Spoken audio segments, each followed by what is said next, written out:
Torej, današnja seja preiskovalne komisije je bila relativno kratka, smo pa sprejeli sklepe v zvezi z gradivi in pa z terminskim planom sej, gre pa za zaslišanje prič.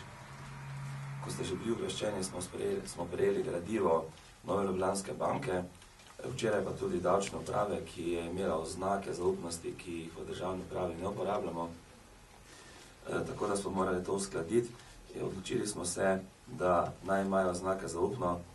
To pomeni, da bomo lahko vsi člani komisije imeli svoje gradivo, ki pa ga bomo seveda morali varovati, tako kot je v skladu z zakonom tudi predpisano.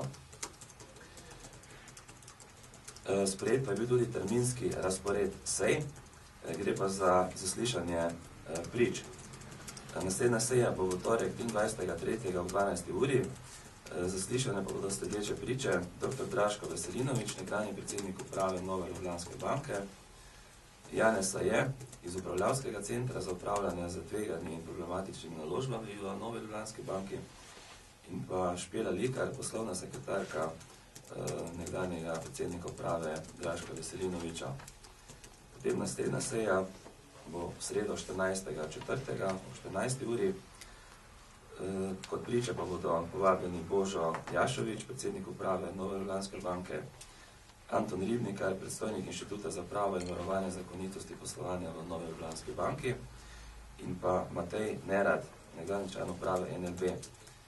Potem naslednja seja torek 11.5. ob 14. uri, kjer bodo povabljeni kot priče Petra Jemec iz sektorja za upravljanje s tveganji NLB, Erik Žlindrščič, prav tako iz istega sektorja, in pa Mitja Bertoncel, prav tako iz istega sektorja, in pa še potem naslednja seja v četrtek 13.5. ob 14. uri, kjer bodo povabljeni kot priče in sicer Aleksander Vozel, direktor sektorja za upravljanje s tveganimi in problematičnimi naložbami v NLB, Irena Juvan iz Inštituta za pravo in varovanje zakonitosti poslovanja NLB in pa magister Andrej Vizjak, predsednik Komisije Državnega zbora Republike Slovenije za nadzor javnih financ. To so bili sklepi, ki smo jih sprejeli.